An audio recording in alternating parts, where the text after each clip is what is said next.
Dear students, आज की इस वीडियो में हम लोग नए टॉपिक की तरफ मूव करेंगे। तो आज का हमारा नया टॉपिक है डिटर्मिनेंट्स। जैसा कि पिछले कुछ वीडियोज़ में हम लोगों ने मैट्रिक्स के वेरियस टाइप्स ऑफ मैट्रिक्स के हम लोगों ने प्रॉब्लम्स को सॉल्व किया था और ज़्यादा से ज़्यादा क्वेश्चन के लोग सॉल्व किए थे और आशा करते हैं कि आप लोगों को शायद वो वीडियो समझ में भी आया होगा, टॉपिक समझ में भी आया होगा। तो अब हम लोग जो है उसी से रिलेटेड डिटर्मिनेंट्स की तरफ हम लोग मूव करते हैं। तो डिटर्मिनेंट जो होता है वो आपका, हम कह सकते हैं कि it is the value of A square matrix. It is the value of A square matrix. यानी डिटर्मिनेंट हम उसी मैट्रिक्स का निकाल सकते हैं जो मैट्रिक्स आपका स्क्वायर हो, यानी जिसका ऑर्डर क्या होना चाहिए 2×2, 3×3, ठीक है, 4×4। लेकिन हमारे सिलेबस में जो है सिर्फ दो ही ऑर्डर है आपका, 2×2 और 3×3 का। जैसे 2×3 अगर कोई मैट्रिक्स है, ऑर्डर 2×3 है या 3×2 है, तो उसका डिटर्मिनेंट हम लोग फाइंड आउट नहीं कर सकते हैं। क्यों नहीं कर सकते? क्योंकि 2×3, तो इसको हम क्या कर सकते हैं, रेक्टेंगुलर मैट्रिक्स। तो रेक्टेंगुलर मैट्रिक्स का आपका डिटर्मिनेंट फाइंड आउट नहीं होता है। जब भी हमें डिटर्मिनेंट फाइंड आउट करेंगे तो किस मैट्रिक्स का, किसका निकलेगा आपका, सिर्फ और सिर्फ स्क्वायर मैट्रिक्स का। ठीक है, तो हम लिख सकते हैं कि if A is equal to Aij be any square matrix,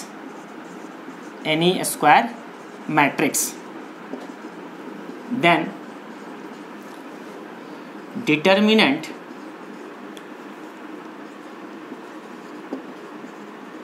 determinant of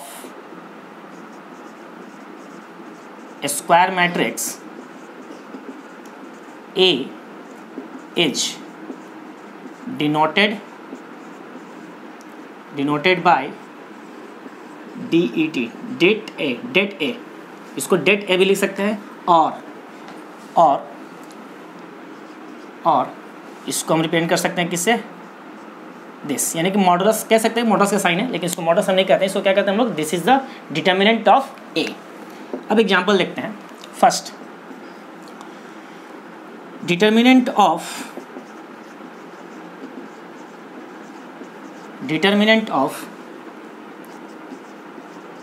a square matrix of order 1। Order 1 का स्क्वायर मैट्रिक्स। ऑर्डर 1 का मतलब क्या है, जिसमें सिर्फ एक एलिमेंट हो। ऑर्डर 1 अगर स्क्वायर मैट्रिक्स का ऑर्डर 1 है, इसका मतलब क्या, 1×1, यानी कि नंबर ऑफ रोज भी क्या है 1, नंबर ऑफ कॉलम्स क्या है आपका 1, यानी कि सिंगल एलिमेंट आपका होगा। तो A इज इक्वल टू, इसका क्या हो जाएगा, A11। अगर ये है मैट्रिक्स A11, क्योंकि single element square matrix order 1, number of रोज भी आपका 1, नंबर ऑफ कॉलम में क्या हो गया आपका 1। तो इसका डिटर्मिनेंट क्या होगा, तो if A is equal to this, then determinant of A, then determinant of A is, क्या लिखेंगे हम लोग, डिटर्मिनेंट का sign this, is equal to क्या हो जाएगा, सिर्फ A11, क्योंकि इसमें तो और कोई वैल्यू ही नहीं है। इस मैट्रिक्स का वैल्यू क्या हो गया, सिर्फ एलिमेंट, यानी A11। तो this is the answer of this. यानी कि अगर कोई स्क्वायर मैट्रिक्स जिसका ऑर्डर 1 है, उसका डिटर्मिनेंट क्या हो जाएगा, determinant of A equal to वही एलिमेंट आपका एज इट इज आ जाएगा। अब इसमें हम लेते हैं सेकंड, ऑर्डर 2 के लिए। ठीक है, determinant of square matrix of order 2 के लिए। तो मान लेते हैं कि यहाँ पे अगर ऑर्डर 2 के लिए लेते हैं तो इसको यहाँ पे हमने चेंज कर दिया, ऑर्डर 2 कर देते हैं यहाँ पे। तो अब ऑर्डर 2 जब करेंगे तो यहाँ पे आपका जो ये Aij जो लेंगे वो क्या आ जाएगा आपका Aij, और यहाँ पे क्या लिखेंगे हम लोग 2×2, स्क्वायर मैट्रिक्स है ना, ऑर्डर 2 है तो 2×2 लिखेंगे। तो इसका डिटर्मिनेंट क्या हो जाएगा हमारा, the determinant of A is, तो determinant of A is equal to, और Aij 2×2 है तो क्या लिखेंगे यहाँ पे A11, A12, A21 और A22, यही ना आपका होगा ना मैट्रिक्स। अगर आपका A is equal to Aij 2×2 है तो इसका डिटर्मिनेंट हम क्या लिखेंगे, डिपेंड किससे करेंगे, determinant of A is equal to determinant का साइन और मैट्रिक्स A। तो मैट्रिक्स A क्या था आपका, मतलब मैट्रिक्स A के एलिमेंट्स क्या थे, A11, A12, A21, A22। अब हमें इसको सॉल्व करना है। तो इसका डिटर्मिनेंट हम सॉल्व कैसे करेंगे, पिछले वाले केस में जिसमें ऑर्डर आपका 1 था, वहाँ पे तो सिंगल एलिमेंट था, लेकिन यहाँ पे 2×2 का है। तो इसका सॉल्व करने का मेथड क्या है, इस वाले एलिमेंट्स को हम लोग क्या कहते हैं, प्रिंसिपल डायगोनल एलिमेंट। इसको क्या कहते हैं हम लोग, प्रिंसिपल डायगोनल एलिमेंट, ये जो है आपका, ये क्या कहलाता है आपका diagonal element, principal diagonal element, ठीक है। डायगोनल तो ये भी है, लेकिन इसको हम लोग डायगोनल एलिमेंट नहीं कहते हैं, ये प्रिंसिपल डायगोनल एलिमेंट आपका ये हो गया। तो इसका सॉल्व करने का तरीका ये है, 2/2 का अगर कोई भी स्क्वायर मैट्रिक्स है तो उसका डिटरमिनेंट निकालने का तरीका ये है कि आप इसको मल्टीप्लाई करो इससे। किससे मल्टीप्लाई करेंगे? डायगोनल एलिमेंट्स को, यानी A11 इंटू A22, ये इसके मल्टीप्लाई होगा। फिर उसके बाद माइनस का साइन देंगे और इस वाले एलिमेंट को हम लोग इससे मल्टीप्लाई करेंगे। तो इसका सॉल्यूशन क्या हो जाएगा? This is equal to A11 A22 diagonal element A11 into A22, ठीक है, माइनस अब किसको करेंगे? इस नीचे वाले एलिमेंट को, ठीक है, A21 into A12, A21 into A12, this is the determinant of square matrix of order 2। तो फिर से एक बार समझिए, सबसे पहले हम लोग प्रिंसिपल एलिमेंट्स को मल्टीप्लाई करते हैं 2/2 में, तो A11 into A22 minus sign लेंगे, फिर अपोजिट वाले दोनों को मल्टीप्लाई करेंगे A21 इंटू A12। तो ये आपका हो गया डिटर्मिनेंट ऑफ ए का आंसर। तो इस तरीके से हम लोग जो है स्क्वायर मैट्रिक्स ऑफ 2 का हम लोग ये फाइंड आउट कर सकते हैं। इसी में हम एक और एग्जांपल लेते हैं, जैसे न्यूमेरिकल वैल्यू ले लेते हैं। यहाँ पे देखिए एक न्यूमेरिकल वैल्यू लेते हैं, example a is equal to 2 3 4 5, 2 3 4 5, तो दिस इज इक्वल टू, अब यहाँ पे देखिए मैच कीजिए इससे, पहले किसको मल्टीप्लाई करेंगे? 2 इंटू 5, पहले किसको मल्टीप्लाई करेंगे? 2 इंटू 5, और इसको मल्टीप्लाई करेंगे इसके साथ विथ माइनस साइन। तो क्या हो जाएगा हमारा? 2 इंटू 5 कितना हो गया? 10, माइनस 4 इंटू 3 क्या हो जाएगा आपका? 12। सॉल्व करेंगे, आंसर क्या आएगा? -2। यानी कि इस a इज इक्वल टू, इसका अगर हमें डिटर्मिनेंट निकालना है, सॉरी एक चीज़ में यहाँ पे लिखते हैं, थोड़ा सा मिस्टेक हो गया, इसको हटाइए यहाँ से। a इज इक्वल टू आपका ये है, तो डिटर्मिनेंट ऑफ a पहले a लिखेंगे हम लोग, मैट्रिक्स का साइन है ना, तो सबसे पहले हम क्या लिखेंगे? 2 3 4 5 दिस। अब इसको जो हम लोग सॉल्व करेंगे, तो 2 इंटू 5 आपका 10, minus 4 into 3 12, this is equal to -2। तो this is the determinant of square matrix of order 2।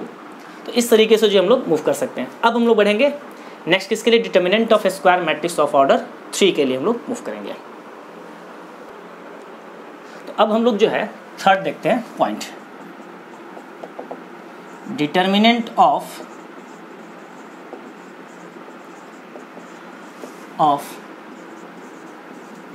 Square matrix of order 3, of order 3 का हम लोग लेते हैं square determinant of square matrix of order 3।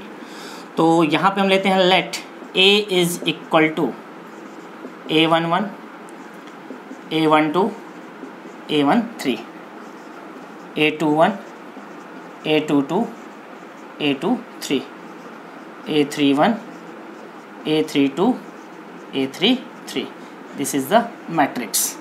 ये आपका हो गया स्क्वायर मैट्रिक्स, ठीक है। अब इस स्क्वायर मैट्रिक्स का हमें क्या निकालना है? डिटर्मिनेंट निकालना है। तो डिटर्मिनेंट ऑफ ए कैसे रिप्रेजेंट करेंगे? इस साइन से, this is equal to, further इसको हम लिखेंगे यहाँ पे A11 A12 A13, second row 21 22 23, third 31 32 and 33। ये अब हमें इसका फाइंड आउट करना है। तो देखिए determinant of square matrix of order 3, इसको हम किसी भी रो या किसी भी कॉलम के रेस्पेक्ट में एक्सपेंड कर सकते हैं। अगर हम चाहें तो इस R1 के अलोंग हम इसको एक्सपेंड कर सकते हैं, अगर हम चाहें तो इस R2 के अलोंग एक्सपेंड कर सकते हैं, अगर हम चाहें तो इस R3 के अलोंग एक्सपेंड करेंगे, result will remain same. Similarly अगर हम चाहें तो C1 के अलोंग एक्सपेंड कर सकते हैं, C2 के अलोंग एक्सपेंड कर सकते हैं, C3 के अलोंग एक्सपेंड कर सकते हैं, रिजल्ट में कोई चेंजेज आपका नहीं आएगा, ठीक है। जनरली जो है हम लोग R1 के अलोंग एक्सपेंड करते हैं जनरली, ठीक है, लेकिन ज़रूरी नहीं है कि आप R1 के अलोंग ही जो है उसको आप एक्सपेंड करो, आप स्वतंत्र हो, किसी भी रो या किसी भी कॉलम के अलोंग आप एक्सपेंड कर सकते हो। तो देखिए यहाँ पे मैं R1 के अलोंग एक्सपेंड करता हूँ इसको, ठीक है। तो देखिए एक्सपेंड अलोंग R1 यानी रो 1, R1 के अलोंग हमें एक्सपेंड करना है। तो जिस रो या जिस भी कॉलम के अलोंग आपको एक्सपेंड करना हो, सबसे पहले आप उस रो या उस कॉलम को आप जो है ऐसे ढक दो, ऐसे क्लोज कर दीजिए। तो हमें किसके लॉन्ग एक्सपेंड कर रहे हैं, R1 के लॉन्ग एक्सपेंड कर रहे हैं, तो हमने इसको जो क्लोज कर दिया। अब आपको क्या दिख रहा है, सिर्फ A21, A22, A23, A31, A32, A33, ये दो रो आपको दिख रहे हैं, R2 एंड R3। ठीक है, अब देखिए जब इसके लॉन्ग हम एक्सपेंड कर रहे हैं तो डिटर्मिनेंट ऑफ ए जो है हम क्या लिखेंगे, सबसे पहले दिस इज इक्वल टू, इसका पहला एलिमेंट यहाँ पे लेंगे, क्योंकि हमने इसको क्लोज इसके लॉन्ग एक्सपेंड कर रहे हैं, तो सबसे पहले इस एलिमेंट को जब हम लेंगे तो इस लाइन को क्लोज करेंगे और इस लाइन को क्लोज करेंगे, ऐसे, ये ऐसे हम क्लोज कर रहे हैं। अब जरा ध्यान से देखिए, इसको जब आप क्लोज कर रहे हो तो आपको सिर्फ 2/2 का मैट्रिक्स दिख रहा है, डिटरमिनेंट दिख रहा है 2/2 का, 2/2 का आपको दिख रहा है। तो 2/2 का सॉल्यूशन में पता था, इसको इससे मल्टीप्लाई करेंगे और माइनस इसको इससे मल्टीप्लाई कर देंगे। तो डिटर्मिनेंट ऑफ, जब भी हमें 3 स्क्वायर मैट्रिक्स ऑफ ऑर्डर 3 का निकालना होता है तो हम लोग क्या करेंगे, एक्सपेंड अलोंग R1। तो सबसे पहले ये एलिमेंट लिखेंगे A11, इसका बेसिक रूल होता है। और A11 जब आपने लिखा तो ये जिस भी रो के आप अलोंग एक्सपेंड कर रहे हो तो सबसे पहले उस रो को और फर्स्ट वाले कॉलम को आप क्या करोगे, हाइड कर दोगे, हिडन कर दोगे, जो आपको दिख रहा है उसको आप लिखोगे। तो यहाँ पे क्या बच गया आपके पास, A22, A23, A32, A33, ये आपका हो गया पहला। अब इसके बाद सेकंड एलिमेंट लोगे A12, A12। अब सवाल ये है कि यहाँ पे प्लस लें या माइनस लें, तो आप क्या करोगे, इन दोनों को ऐड करके देखोगे, 1 + 2, यहाँ पे क्या था 1 + 1, 1 + 1 इज़ द 2, और 2 के कौन सा नंबर है, इवन नंबर है या ऑड नंबर है, 2 इज़ द इवन नंबर। तो जब भी सम करने पर इवन नंबर आ जाए तो उसके पीछे वाला साइन क्या होगा आपका, प्लस, और जब ऐड करने पर ऑड नंबर आ जाए तो उसका साइन क्या लेंगे हम लोग, माइनस। तो यहाँ पे 1 2 है, 1 + 2 करेंगे क्या आएगा 3, 3 कौन सा नंबर है, ऑड नंबर है, तो यहाँ पे साइन क्या आएगा आपका माइनस, तो यहाँ पे लेंगे माइनस। अब जो है यहाँ पे A12, हमने जब फर्स्ट एलिमेंट लिया था तो इस वाले लाइन को और इस वाले लाइन को हमने हाइड किया था, अब हम इस वाले को ले रहे हैं, तो ये तो हमेशा हाइड रहेगा, क्योंकि R1 के अलॉन्ग, जिसके अलॉन्ग हम एक्सपेंड करते हैं तो वो रो या वो रो कॉलम तो हमेशा के लिए क्या रहेगा आपका, हाइड रहेगा। इसको हमने हाइड किया। अब जब इस कॉलम, इस एलिमेंट को हम ले रहे हैं तो इसके सामने वाले कॉलम को हम क्या करेंगे, हाइड करेंगे। तो ये आपका हाइड हो गया और ये आपका हाइड हो गया। अब क्या दिख रहा है आपको, A21, A23, A31, A33। अब इसको आप यहाँ पे लिखोगे तो क्या लिखेंगे हम लोग, A21, A23, A31 और A33, ये आपका हो गया सेकेंड। फिर से एक बार देखिए, R1 के अलोंग आप एक्सपेंड कर रहे हो तो उसको तो हमेशा के लिए आप क्या कर दो, हाइड कर दो। सबसे पहला एलिमेंट आपने लिया, इसको हाइड किया। सबसे पहला एलिमेंट हम A11 ले रहे हैं तो इसको भी हम हाइड करेंगे, जो दिख गया मैट्रिक्स उसको हमने लिख दिया। सेकंड एलिमेंट हमने ये लिया, इसको तो बंद करेंगे, इसके सामने वाली लाइन को भी, इसको भी क्लोज करेंगे, जो दिख रहा है आप उसको लिख दो, A21, A23, A31, A33। अब नेक्स्ट एलिमेंट कौन सा बच गया आपका, A13। अब देखिए A13, अब इसका साइन डिसाइड करना है, प्लस होगा कि माइनस होगा। तो 1 और 3 को ऐड कीजिए, कितना आ रहा है 4, 4 is the even number, sign क्या आएगा आपका माइनस। अब यहाँ पे क्या दिखेगा आपको, कौन सा मैट्रिक्स, तो ध्यान से देखिए। अब ये तो हमेशा के लिए बंद है आपका, इसको क्लोज कर दीजिए। अब क्या दिख रहा है आपको, सिर्फ ये A21, A22 हाइड करके देख लो, यहाँ पे क्या दिख रहा है, सिर्फ ये 2/2 का, तो A21, A22। तो क्या लिखेंगे यहाँ पे, A21, A22, A31 और A32, ये आपका हो गया एक्सपेंशन। अब इसका तुम लोग पहले ही देख चुके थे, कैसे सॉल्व करेंगे, तो इसको जो है हम लोग सॉल्व करेंगे, इसको इससे मल्टीप्लाई कीजिए, माइनस इसको इससे मल्टीप्लाई कर दिए। सिमिलरली इसको इससे मल्टीप्लाई कीजिए, माइनस इसको आप इससे मल्टीप्लाई कीजिए, इसको इससे मल्टीप्लाई कीजिए, माइनस इसको आप इससे मल्टीप्लाई कर दीजिए, तो हमारा आंसर आ जाएगा। तो अब देखिए, तो इसको हम लोग सॉल्व करते हैं। तो यहाँ से आपका क्या आ जाएगा, determinant of A is equal to A11 तो आपका पहले से ही है। अब इसको आप मल्टीप्लाई करो, तो पहले इसको करेंगे डायगोनल एलिमेंट को, तो क्या आ जाएगा A22, A33 माइनस A32 और A23, ये हो गया फर्स्ट का। फिर माइनस साइन यहाँ पे दीजिए, A12, अब इसको करेंगे ऐसे मल्टीप्लाई, तो क्या आ जाएगा आपका A21 into A33 minus A31 into A23 minus, sorry यहाँ प्लस था, माइनस यहाँ प्लस रहेगा, सॉरी यहाँ प्लस रहेगा, तो प्लस A13 इंटू, अब इसको आप करो तो A21, A32 minus A31, A22, ये आपका हो गया example A21 into A32 minus A31 A22. तो this is the solution of the determinant of square matrix of order 3. तो आप R1 के अलॉन्ग भी कर सकते हो, तब भी इसको ब्रेक करोगे तो वही आंसर आएगा, और इसके अलॉन्ग करोगे तब भी आपका आंसर वही आएगा, किसी भी रो या किसी भी कॉलम से. तो जिस रो या जिस कॉलम के अलॉन्ग आपको एक्सपेंड करना हो, सबसे पहले उस रो या उस कॉलम को कम्प्लीटली आप हाइड कर दो, ठीक है. और 1 by 1 एलिमेंट्स लेकर के हम लोग 2 by 2 का मैट्रिक्स हम लोग लेते हैं. अब इसके बाद जो है हम एक एग्जाम्पल लेते हैं न्यूमेरिकल वैल्यू के साथ में, ठीक है. इसको आप लोग नोट कर लीजिए. चलिए, तो नेक्स्ट एग्जाम्पल हम लोग लेते हैं. Show that determinant of sin 10 minus cos 10 sin 80 cos 80 this is equal to 1. ये हमें प्रूफ करना है कि दिस इज इक्वल टू, यानी determinant of this is equal to 1. तो LHS हम लोग लेके चलते हैं, ठीक है. तो LHS ये हमारा हो गया LHS. अब देखिए 2 by 2 का ये दिख रहा है आपको ना, तो इसको आप सिंपली इससे मल्टीप्लाई करो.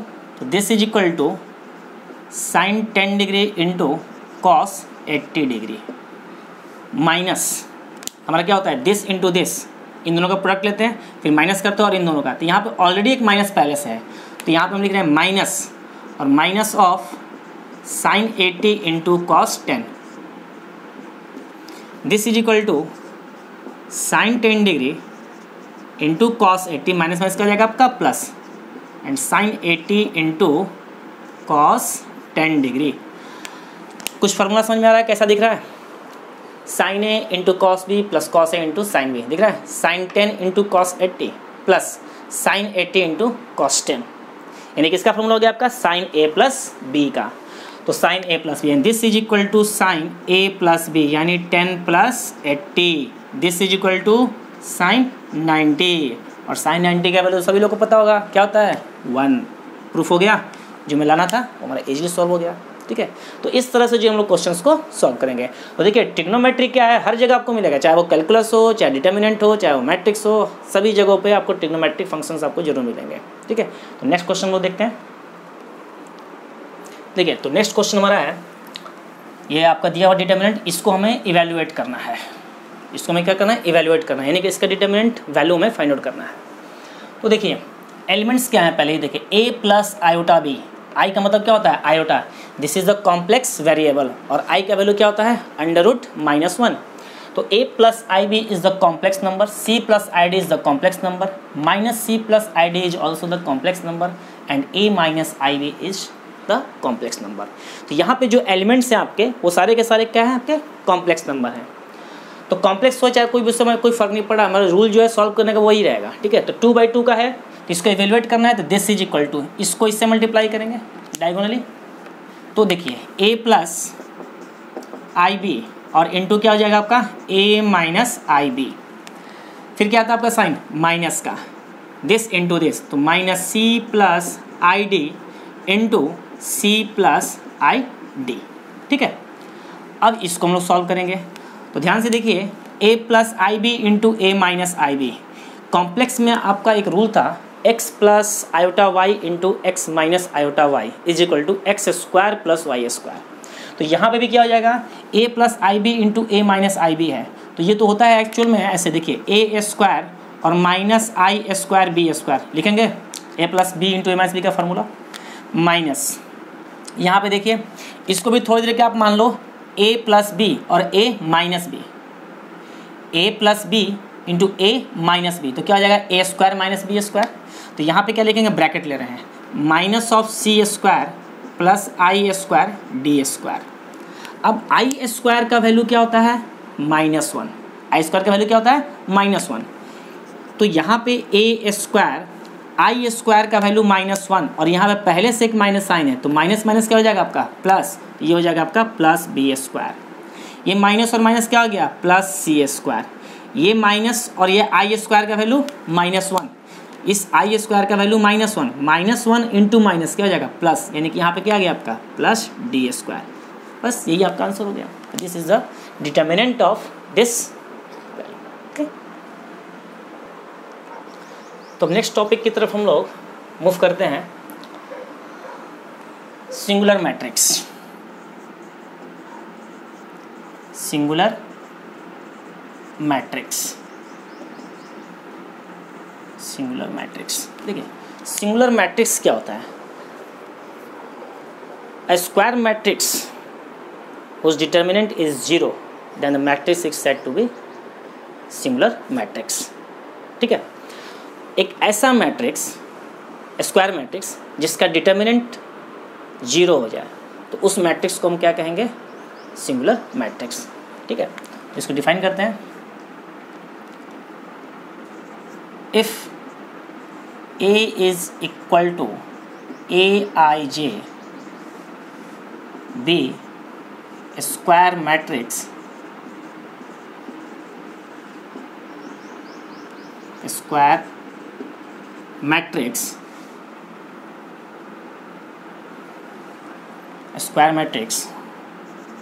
whose determinant is 0,